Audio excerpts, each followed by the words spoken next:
Hey, welcome back to Dance Studio Advertising. I'm Bryce Conlon. I'm joined by my business partner, Christian Altuve. And today, if you're watching on video, you're going to see a new face in the room. I'd like to welcome Monet Landis, a DMM family member who's been around the block. She's got some things, she's done some things, and we invited her on because we thought, you know what, Monet, first of all, the world, get ready.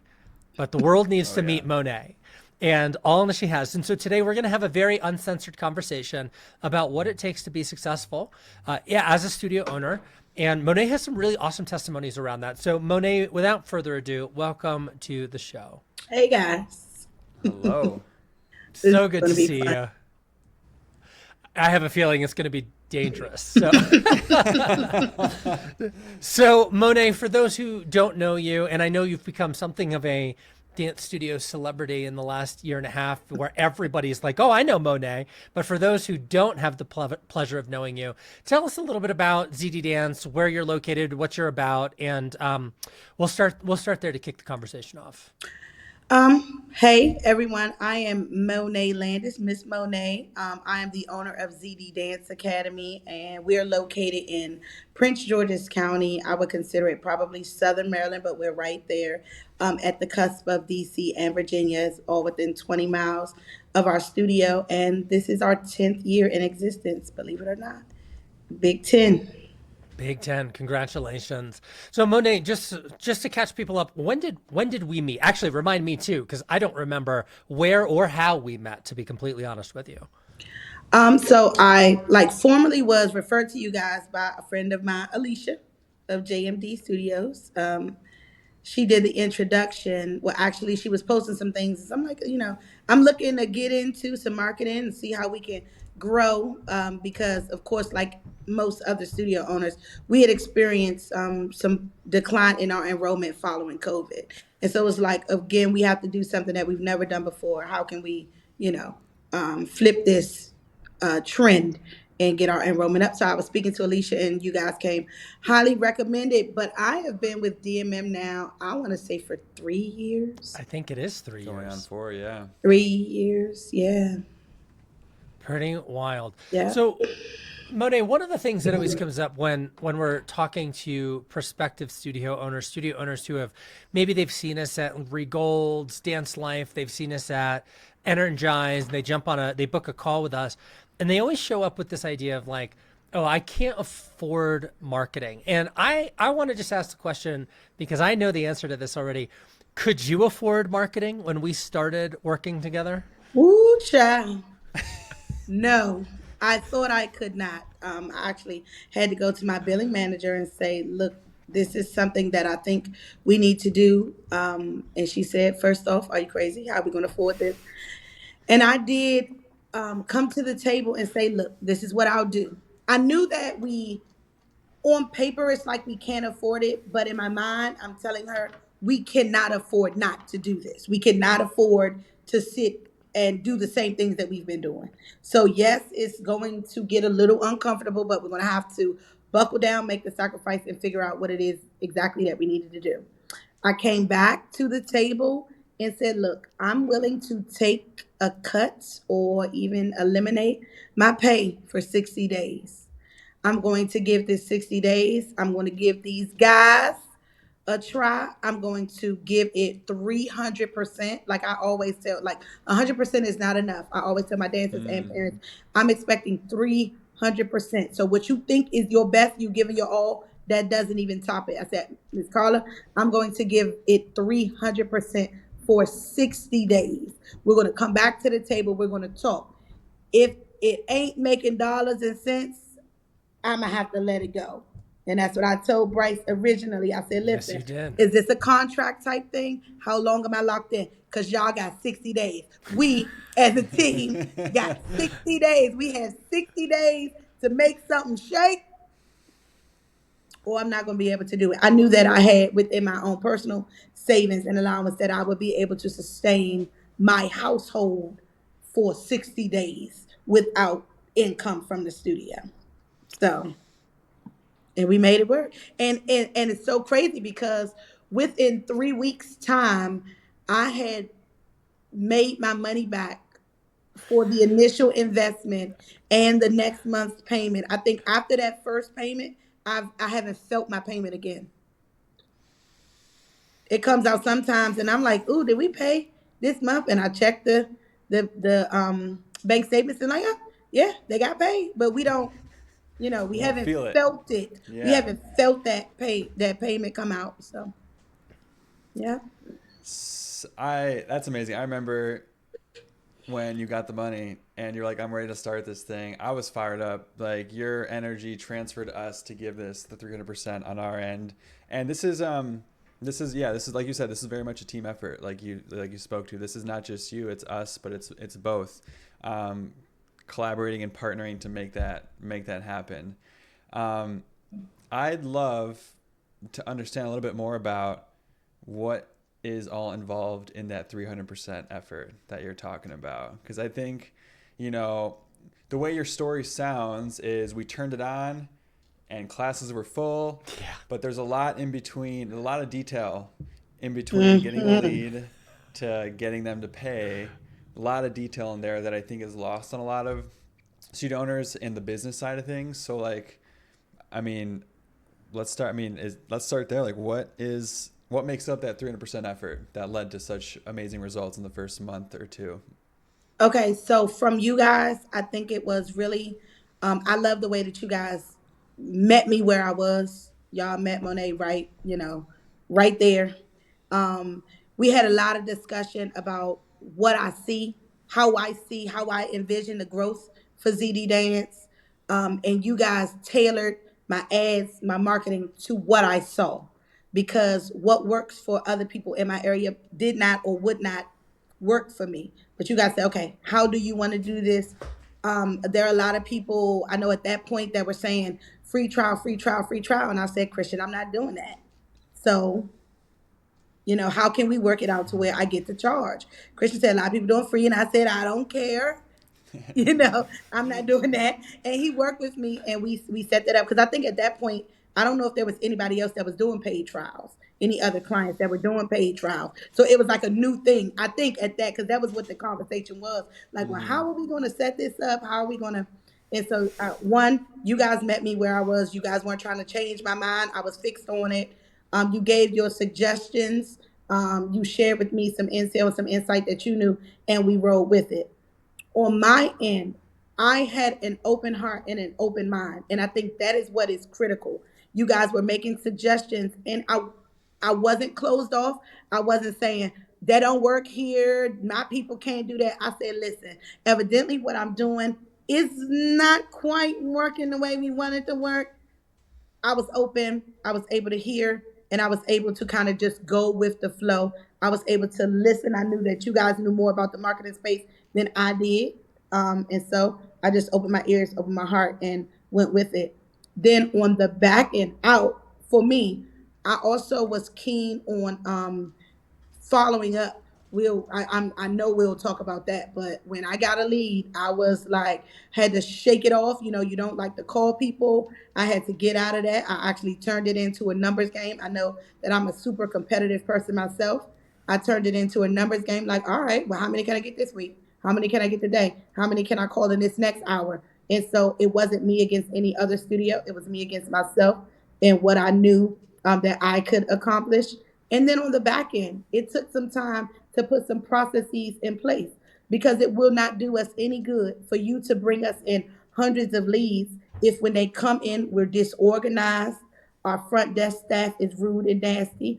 Our teachers are not putting forth classes that make kids want to stay. So I took some time. I did some teacher training.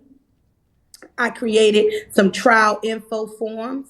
I came through my platform and I created some, what do you call it, snippets that we Mm-hmm. use to communicate with people. I put in some easy to read schedule type documents for new parents. So it took some changes in what I was doing in my office time. I'm sure it took some changes in what you guys were doing, but it also took some changes at my front desk.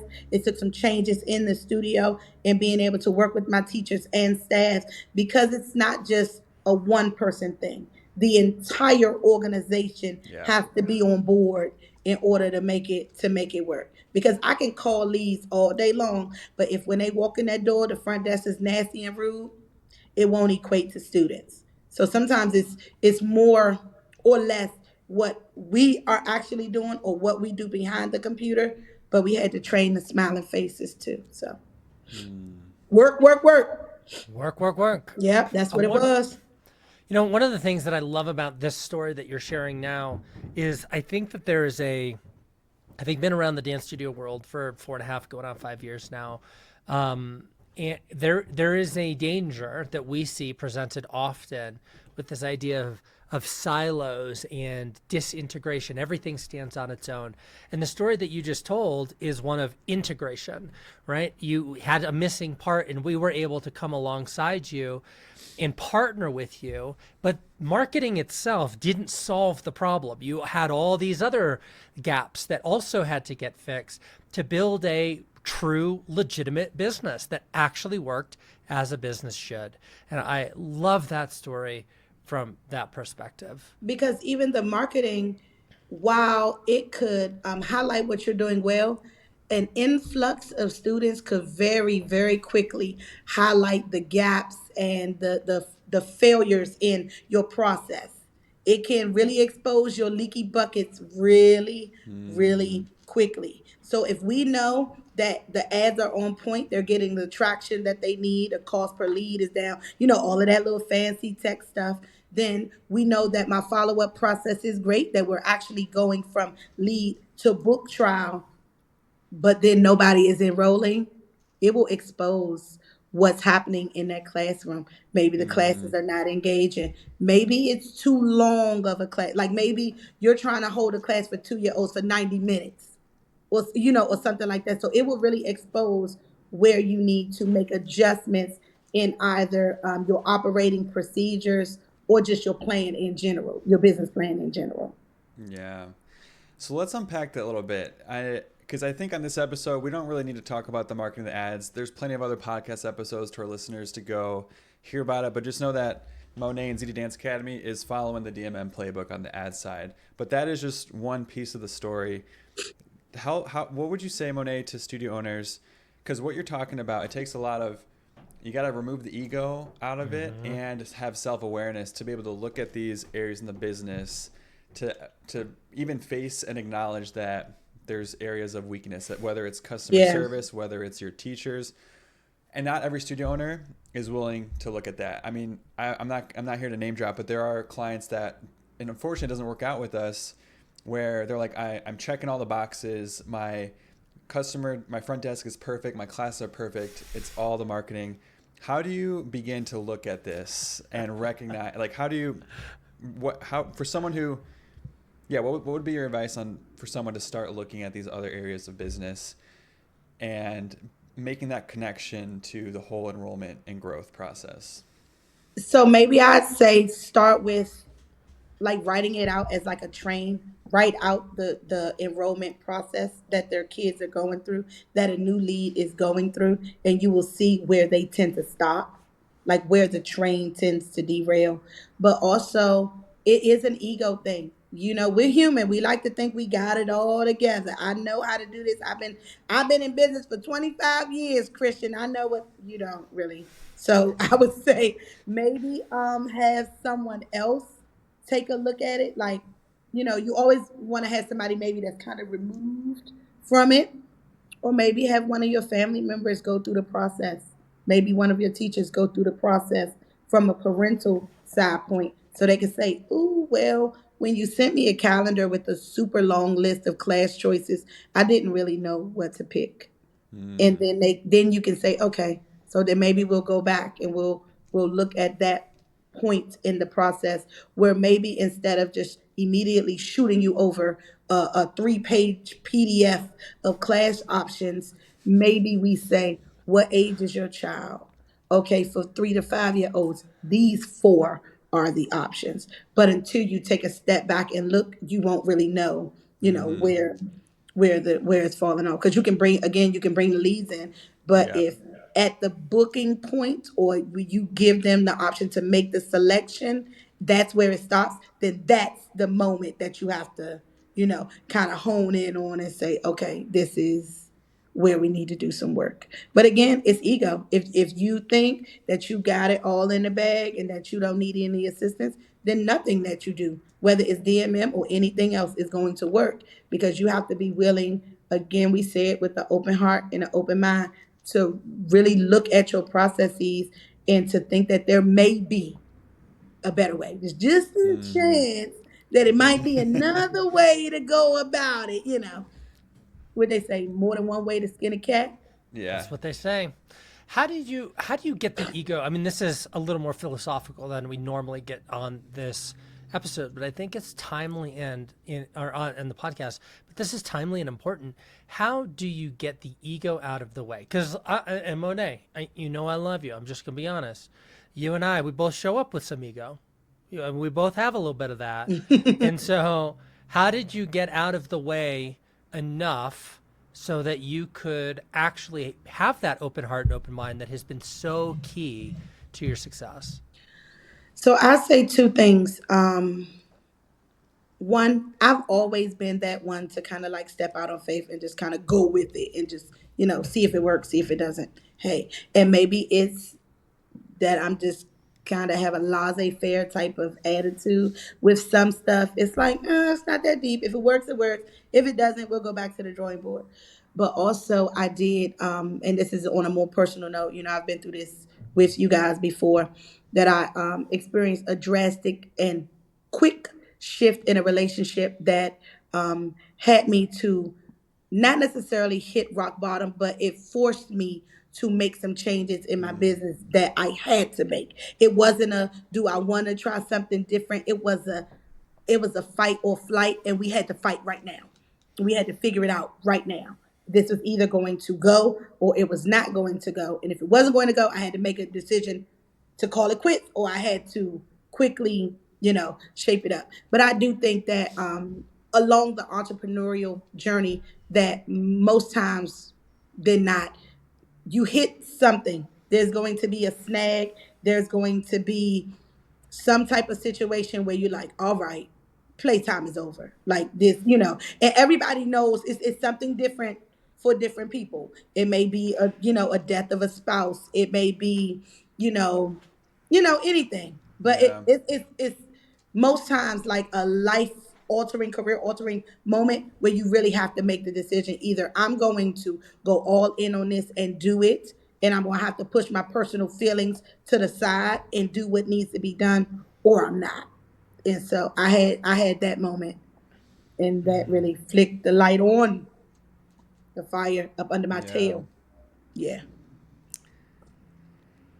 It takes it. It's hard. It's a Yeah. I painful mean, lesson to learn. it It's is, painful.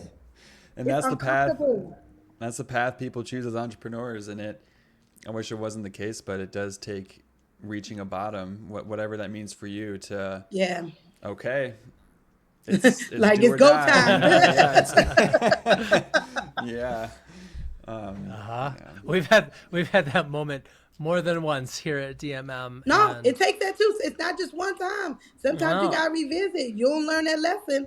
You got to revisit. you sure do. The thing that I really appreciate about, really the way that you're sharing this, because I think there's a lot of studio owners out there that truthfully, they built a business, they've got some dancers, it pays the bills, or it pays at least the studio supports itself from it, and they never take it beyond that. And they're like, what? I got my 115 dancers, I'm good to go. And it's like, do you pay yourself? No. Can you take a vacation? No. Do you have the help that you need? No. Do you work 90 hours a week? Yes. Yeah. And it's like, do you want something different? They're like, yes. Are you willing to do it? No. That's where. Yeah. And I know that's such a sticking point for you, is that you're the biggest. Every time we put you on a stage, every time we hand you a microphone, every time we're like, Monet, here's the spotlight. Tell people what you think. You're always like, it's going to be work. That's always the line. And I love that you show up as the realist, because I think there's a lot of false belief, and I hope that we're not contributing to it, but this idea that marketing will solve all your problems, and it doesn't. It, like you said, more times than not, it exposes them. Yeah. And then do you have the courage, the grit, the determination to face it and fix it? And you Yeah. did. And things have gone well for you. Yeah. I mean, we've turned it around totally. I've always had a full staff of teachers, but I've gone from, paying the studio bills and not really having to pay myself because I didn't have to, right? I didn't have Hmm. to. So all of a sudden I needed to make an income from this, and that was a switch. Um, but I mean, we've expanded, we've done build outs, we have taken our full staff on vacations, on cruises. I mean, we've done the things. Like, yeah, we've done the things. We've just hired our first full time employee, first full time admin Amazing. employee. Yeah, we're like really employing the people. We're starting like an internship program. We have graduated students through our program. I'm listen ready to cry. My college kids just went back to school. Some of them Saturday, some of them Sunday. But I was taken aback even this weekend with being able to look at how well not only they can dance and teach dance and run rehearsals, but I had kids doing admin work and registering for things, and so it's really become, like you said, a business. It's not just a hobby that people pay for that you make a little bit of money from. No, we are in a position now where we are able to fund and finance the dreams of some other people, and so that How is does the that thing. feel? How, like, describe Woo! how that feels. Um, there are literally no words to describe it, to be honest. There are no words to describe it, and it's happened so swiftly. I think that is what the thing is, but it's gone from like, oh, I'm a dance teacher, oh, that I kind of own a studio, oh, I'm in charge, to like really being a CEO and being able to employ people who work to bring my vision, to life. It's one thing when you know what you're trying to build, and it's one thing when you're working toward it, but to be able to sit back last Sunday and be doing a whole total other studio event, but to have some staff at the studio running classes, running trials, and enrolling all five of the trials that they ran. That was a big thing to me. Wow. I didn't have to be there. I didn't have to be the one giving the tour. I didn't have to be the one accepting the payment. I didn't have to be the one signing them up on Spot TV or giving them the trial form. I didn't have to be the one teaching the class and getting the babies ready and cleaning the bathroom, and I didn't have to be the one doing those things.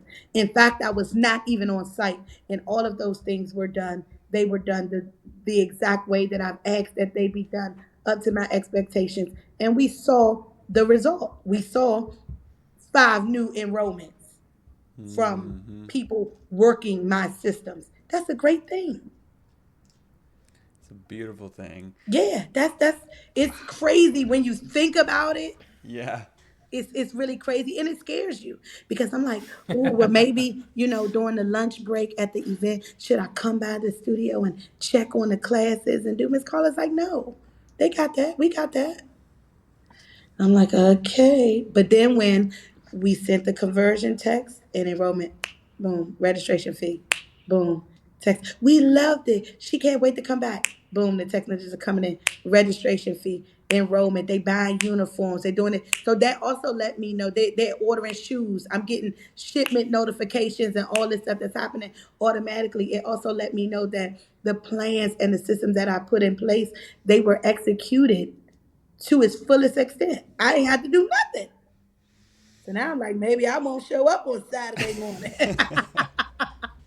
But no, it's a big thing, and it's a big shift from where we were 3 and 4 years ago. That's that's amazing. And I think, in the pursuit of freedom, like, you're starting to create that sense of freedom in your own life where you don't have to show up, and the system runs, the people are running it. Yeah, And that's where I believe the power of business and systems can ultimately create the freedom and set you free. Yep. Like, studio owners are the hardest working people I know out there, ooh, and they also don't have to be, also, yeah, by building these systems, really pouring in. But that also is not an easy thing to do. So I guess a question that came up for me is what were some lessons learned in getting people to follow the process to the standard that you want them to? So you just described that moment where trials came in, they converted 5 for 5. What were some lessons that led you to be able to accomplish something like that with your team? So first off, there are some hard lessons. Everybody does not love your business the way that you love your business. You have to buckle down and really be a leader. And we talk about this in some of our calls all the time, that it's one thing to have the right people on the bus, but they also have to be in the right seat. And so sometimes it takes a little shaking up. It takes a little bit of work to figure out exactly, okay, I know that you're a great fit for the organization. Where exactly do we need you to sit on our bus so that we can put things in place? That's a hard lesson. That it's a hard lesson, because sometimes the people that you want, or the people that you know that have the most potential, and they could be so great, sometimes you care more than they care. And so sometimes you got to separate people that you think might be working for you for years. Sometimes you got to let them go. Sometimes that stuff is tough. But I've also learned, and this is through trial and error, that sometimes we just got to back off. And people won't get it right the first time. They won't do it the Monet way the first time. Um, but we have to just have some patience and be willing to kind of guide the people. And then if you have a person that's eager to do more, like, meet with them, talk to them, see where, because you'll be surprised. And sometimes I think I'll finish with this. The biggest thing is to open up the opportunity Mm, to everyone within your team, because there are times that I have found, and I'll bring this in quickly. Um, I have an acro teacher who great at acro, rhythmic gymnastics, contortion. She's amazing. Well, we found out this year that she does great at social media posting and putting videos together and things. And I never would have asked her. I never would have asked her.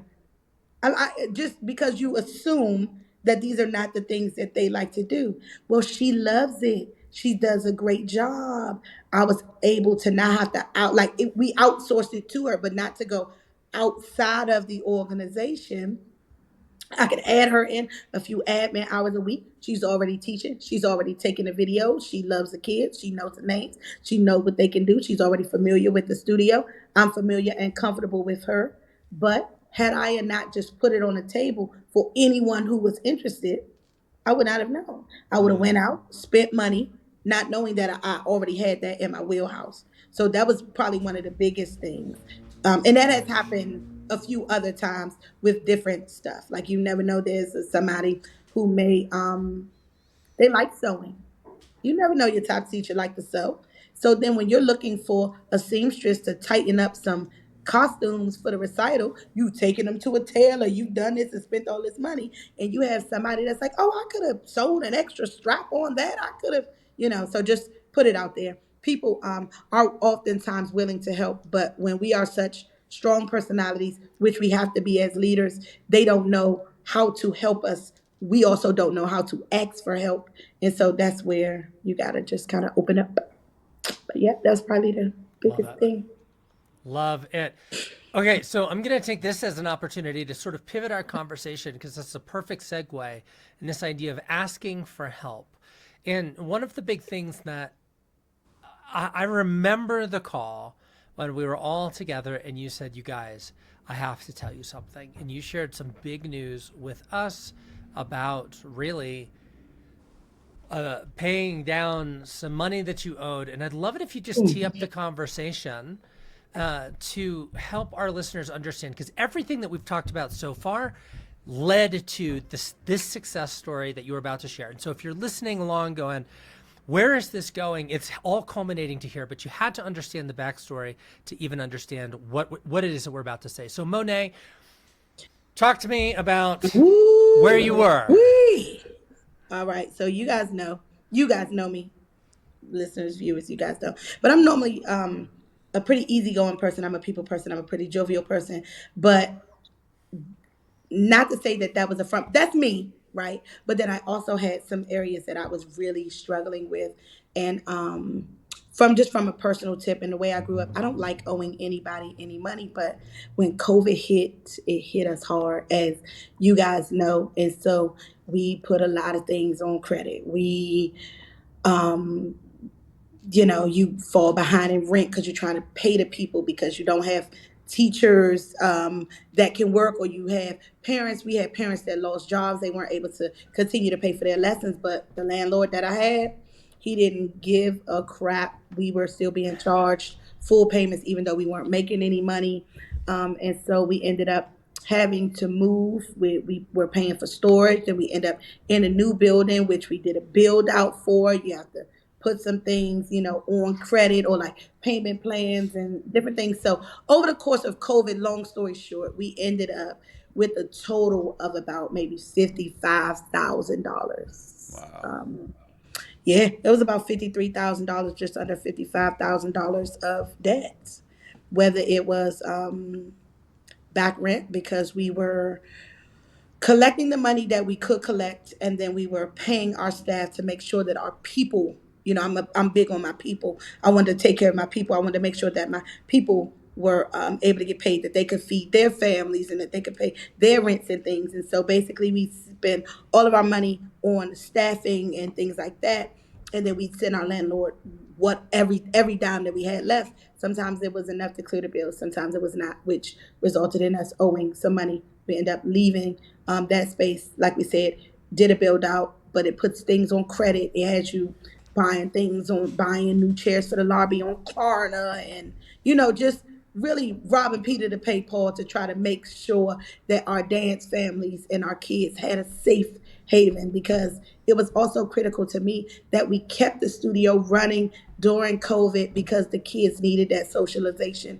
They were not in school for, you guys know, 2 years in our area. Two and a Yeah. half years, the kids were not in school. We had kids fighting depression, and maybe some not ideal home situations, because parents were under a lot of financial stress, which leads to just a lot of, just a lot of stuff. It was not a good situation, really, for anyone involved. And we owed people money.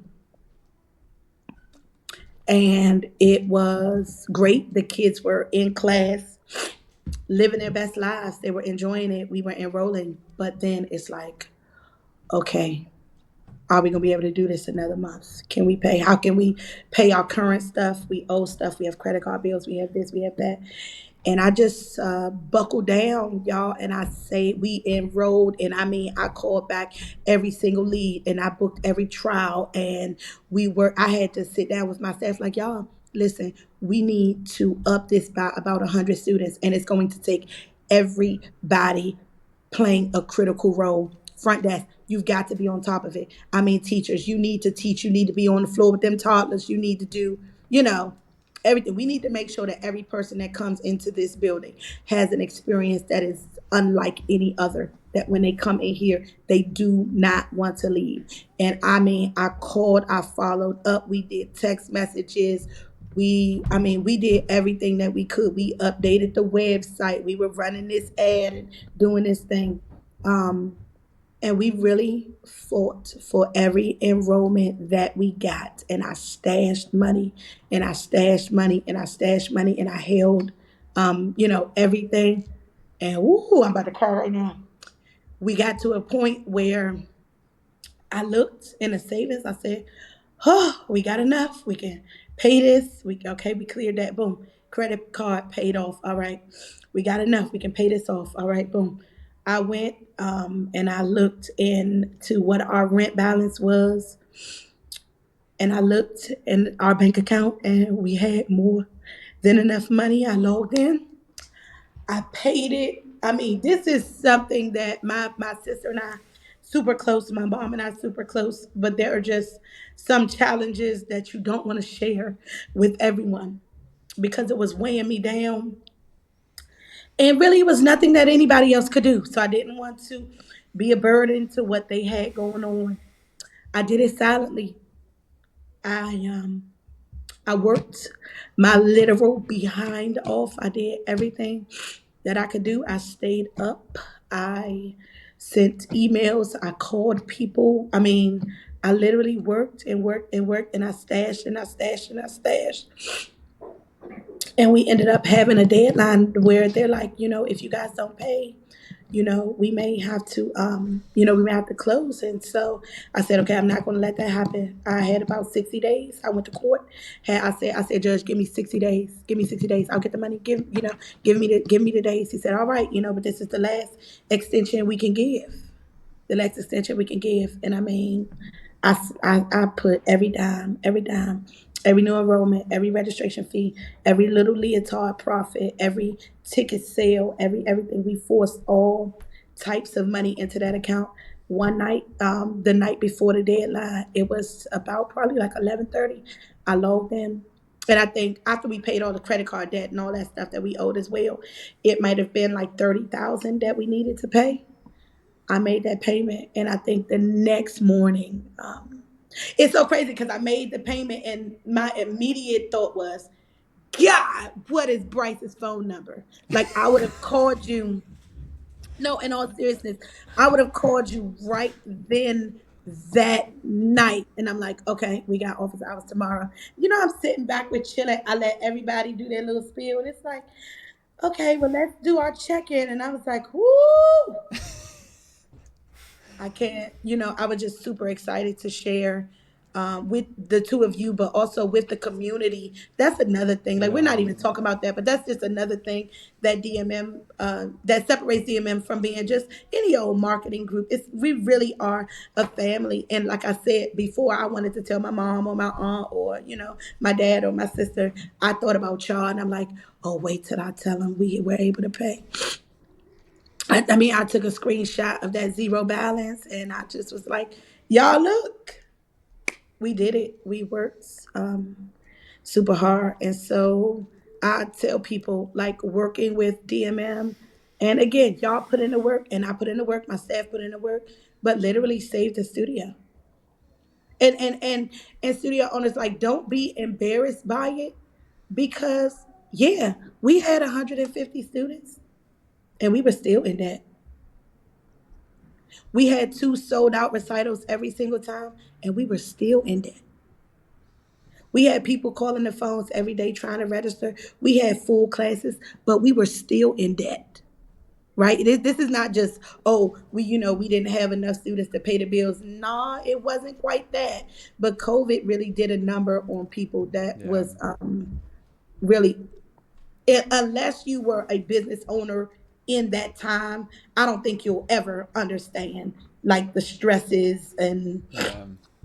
and government programs that were designed to help, but the kind of help didn't really help people that didn't need it, but then the people that really needed, we couldn't get the help. It just was really a time. And so I would say that working with DMM really, I mean, really saved the studio. And we were able to pay about $53,000 of debt in a little less than a year, because I want to say I started maybe in April of one year, and then we made this payment in like October of that same year. So we were in a new dance Mm-hmm. season, but not in a new calendar year. And so we Right. ran our summer camps.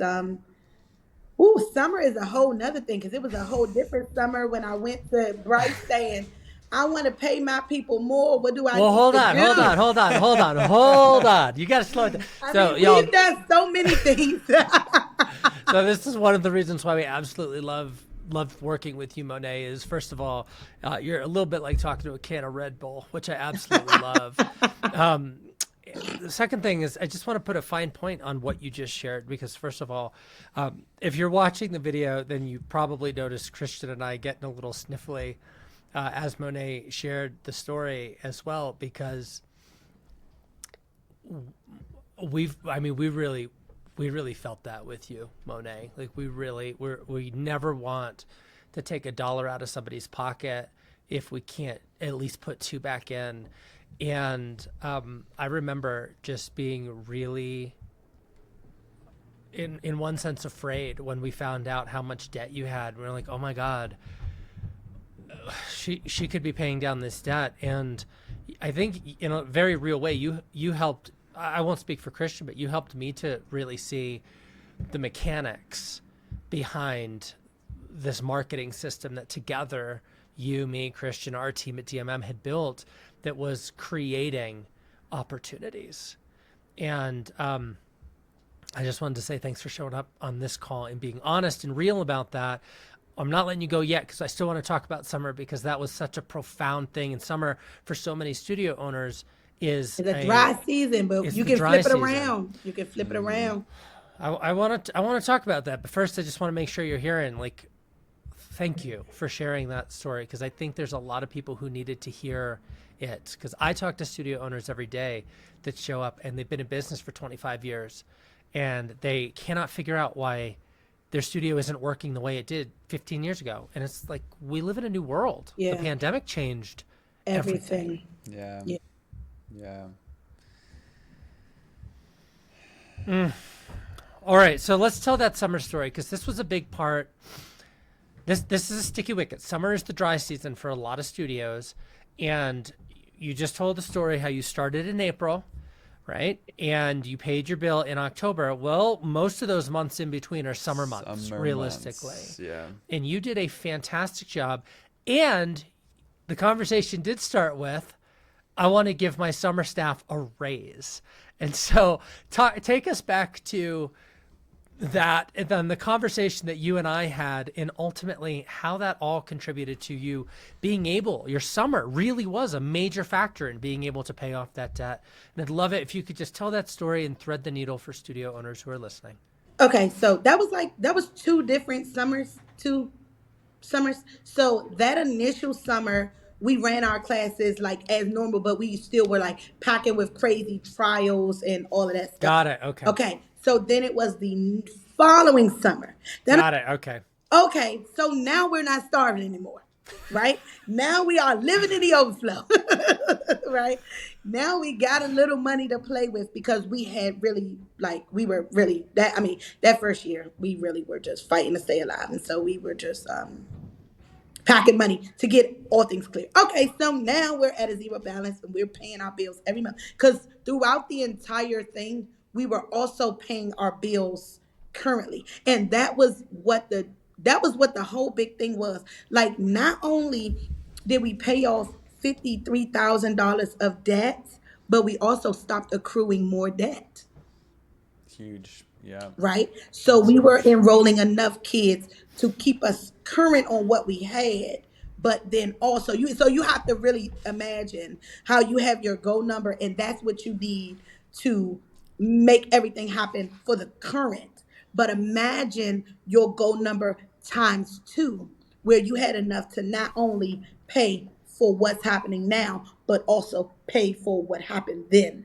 That's the key that I don't want people to miss when we talk about paying off the $53,000 in debt, because we could have very easily paid off the debt and not and still been accruing more debt, but that's not what we did. We got ourselves to where we were paying all of the bills that we had currently, and also had enough money left over to pay the $53,000 in debt. So that's just, that's a big thing. This is not the same money. We're not talking about the same money here. We're talking about enough money to keep us afloat and pay off the debt. Like that, we're talking, $200,000, not just $53,000 in debt. We're talking some major money. Okay, so then boom, the next summer hits and we got some money. And so I say, Bryce, my staff worked their tails off last summer, because they literally did, right?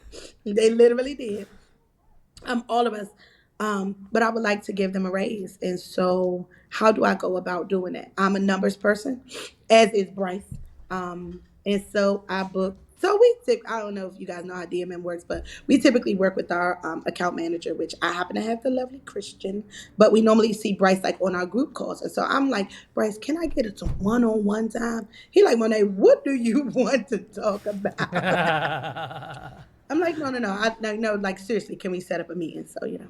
So we set up the meeting, and just he was able to work with me backwards to say, okay, this is how much you need if you're going to pay your staff at the rate you paid them last year. You need 60 summer camp students, for example. But he was able to also say, if we're going to give them a raise of this amount, then this is how many students you need. And that is all I needed to put it into perspective. Like, okay, we need 80 summer camp slots filled. Then I'm able to go back and say, oh, staff, if you want to get a raise, you need to have 80 students in this summer camp.